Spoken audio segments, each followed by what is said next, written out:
I still remember the exact moment Ryan laughed in my face. Dear viewers, welcome to our channel. Subscribe to receive more stories every day.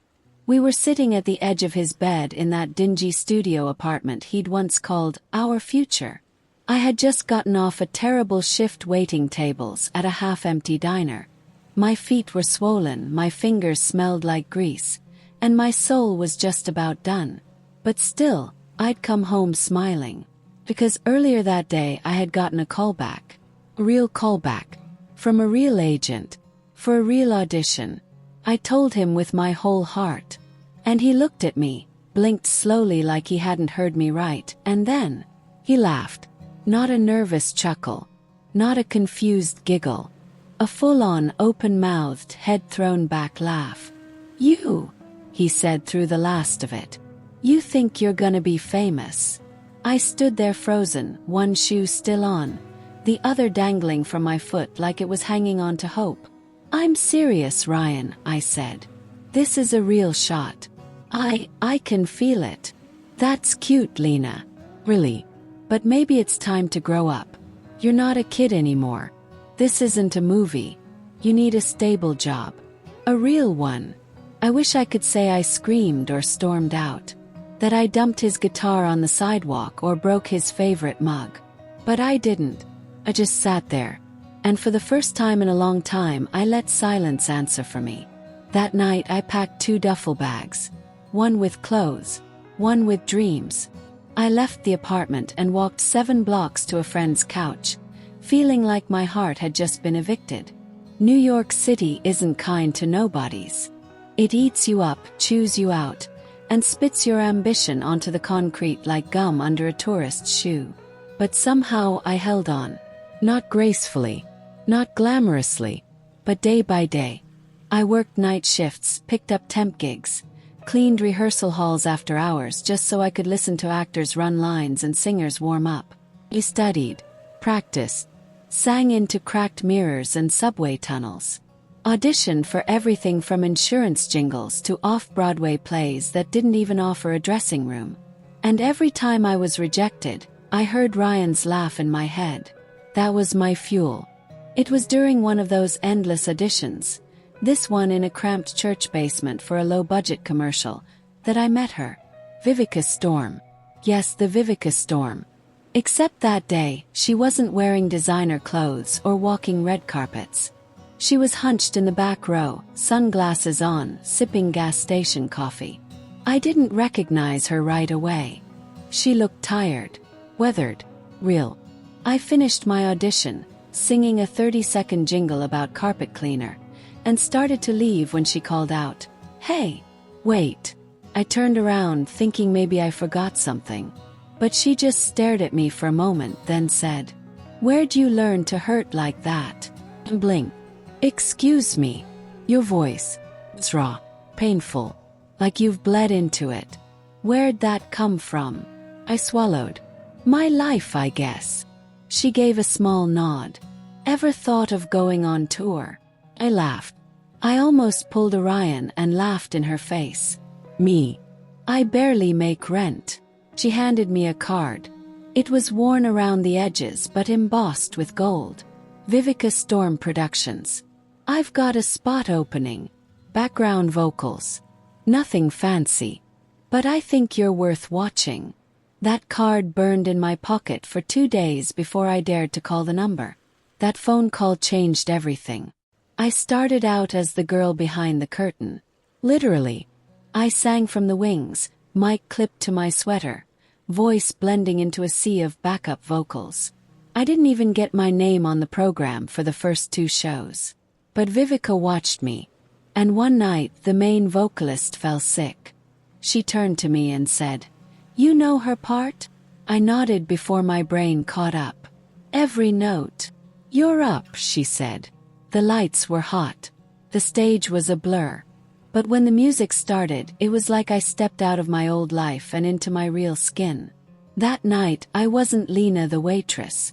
I wasn't the girl Ryan laughed at. I was Lena Quinn, the voice that cracked through silence.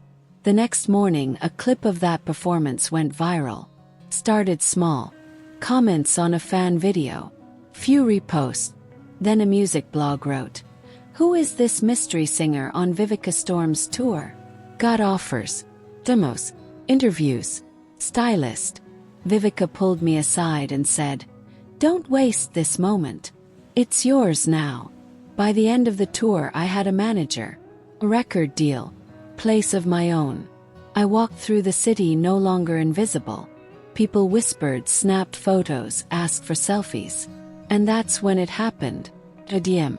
It was 2 a.m. I was scrolling through tagged posts half asleep when I saw it. Random had followed me. And then I saw the message. "Hey, is this really you? You look amazing. I always knew you'd make it.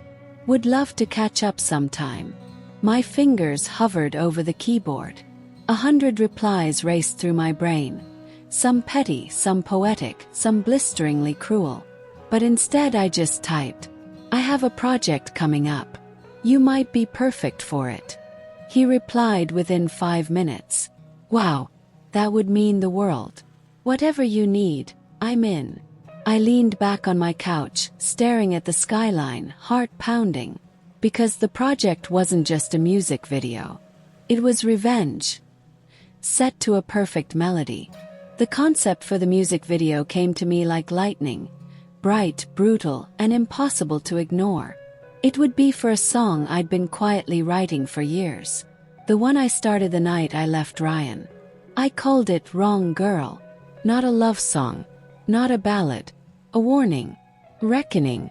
A story in rhythm about a woman who rose after being told she'd never shine. I pitched the idea to my label.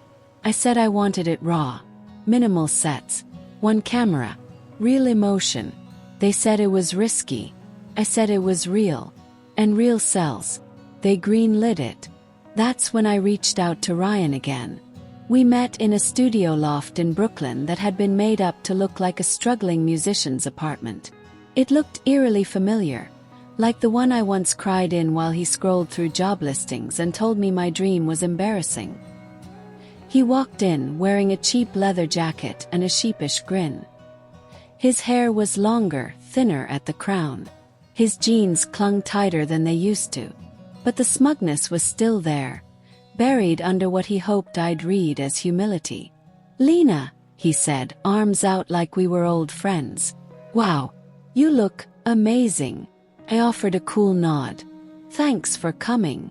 The director, a woman named Soraya who knew everything, handed him a call sheet and told him his role. Ex-boyfriend. Washed-up artist. Resents the woman he left behind. "You'll just be yourself." He laughed nervously, thinking it was a joke. It wasn't. The shoot took 3 days. The video was a reverse timeline. A relationship unraveling backwards. It opened with a glamorous, spotlighted version of me, walking past a faceless man as cameras flashed, then wound through moments of success, pain, rejection, and love in reverse, until it landed on a young woman being laughed at in a tiny apartment. Ryan played himself. He didn't even realize until the second day that the script wasn't fiction.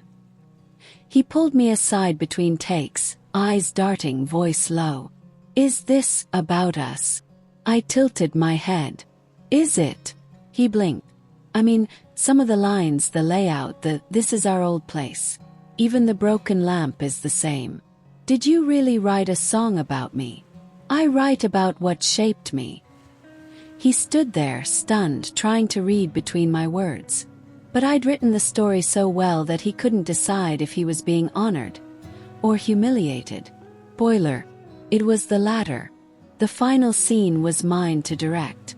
No fancy equipment. Just one fixed camera, one raw moment. I wore the same outfit I'd worn that night years ago. Same scuffed boots. Same oversized flannel.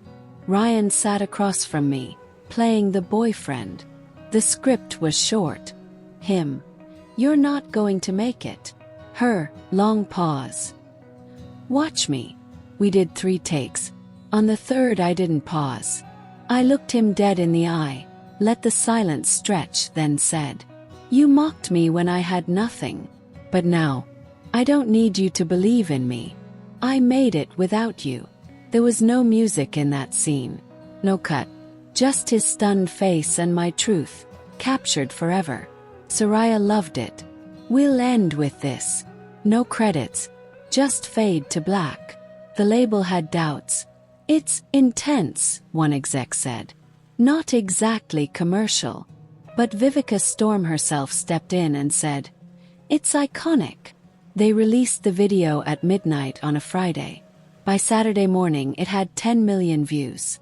By Sunday it was trending globally under the hashtag #WrongGirl. Ryan's face was everywhere. Not because he was famous, but because he became the symbol of every ex who underestimated a woman.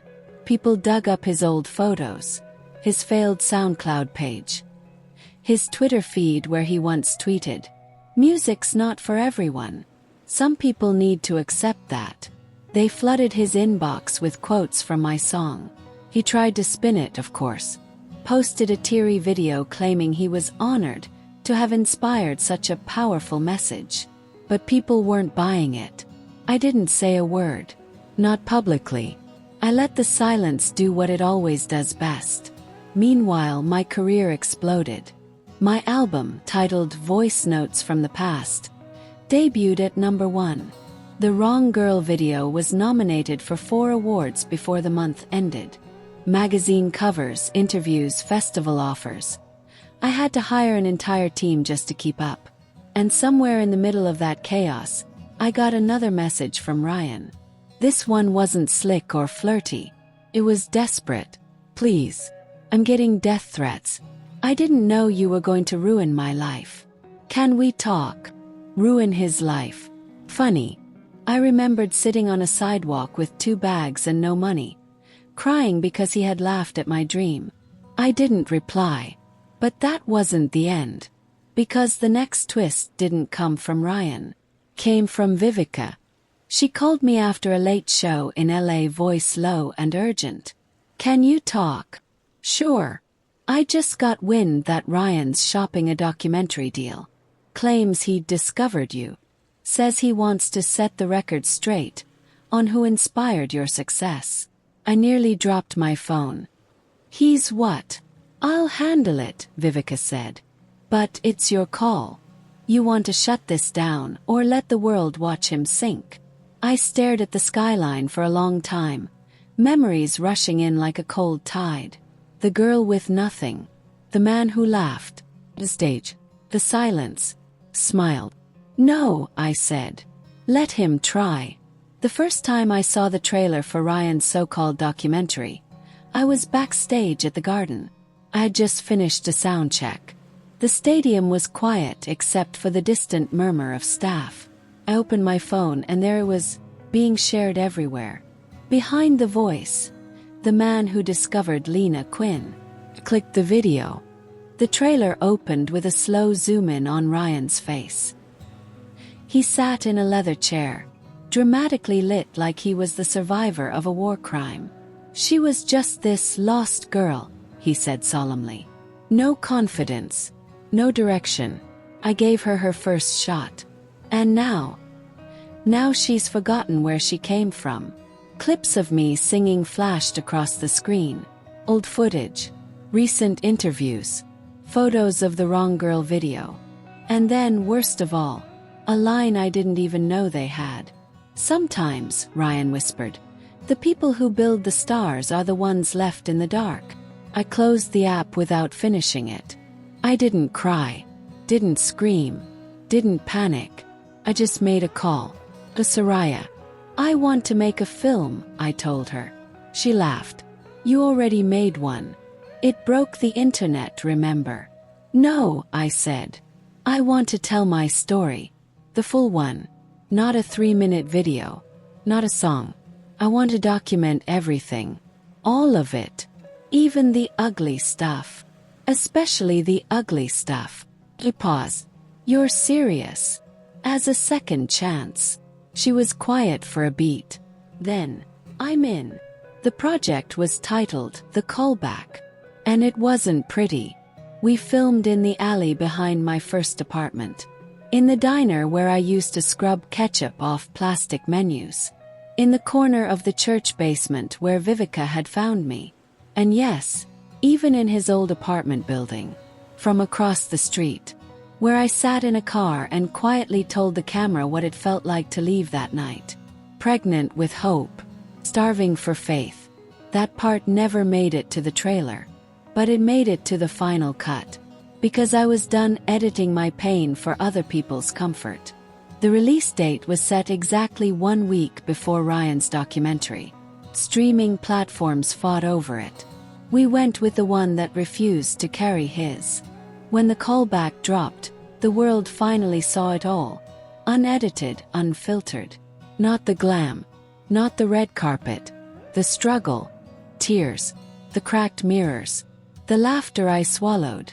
The nights I didn't eat. The moments I almost quit. And it worked.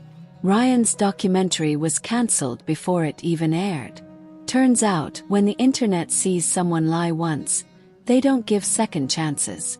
Especially not when the woman they tried to erase is now standing with the truth in full surround sound.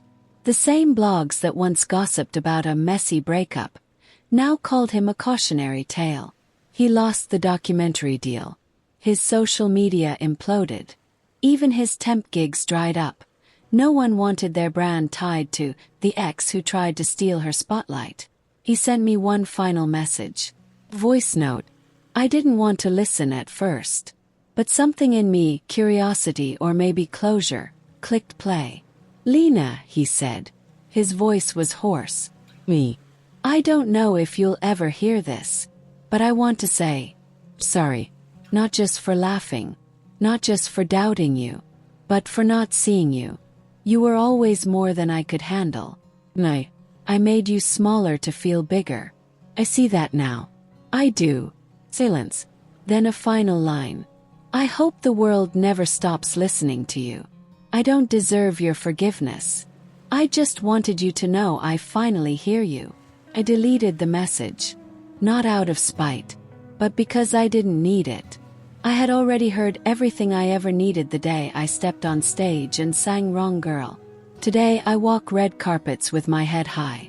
I wear the same necklace I had when I was broke, a little silver treble clef charm from a thrift store. My lucky note. I speak at events about resilience. I mentor girls who come from nowhere, girls who dream too loudly, girls who cry when they're laughed at, but rise anyway. And when people ask me, how did you handle it all? I smile and say, he mocked me when I had nothing, but I built everything from it. Every note, every lyric, every line. I turned his doubt into a soundtrack, and I've been playing it loud ever since. Because sometimes the most beautiful music comes from the silence they left you in. Dear viewers, thank you for watching. If you like this story, please subscribe to our channel to receive more stories every day. Share with us what you think of this story and tell us where you're watching from.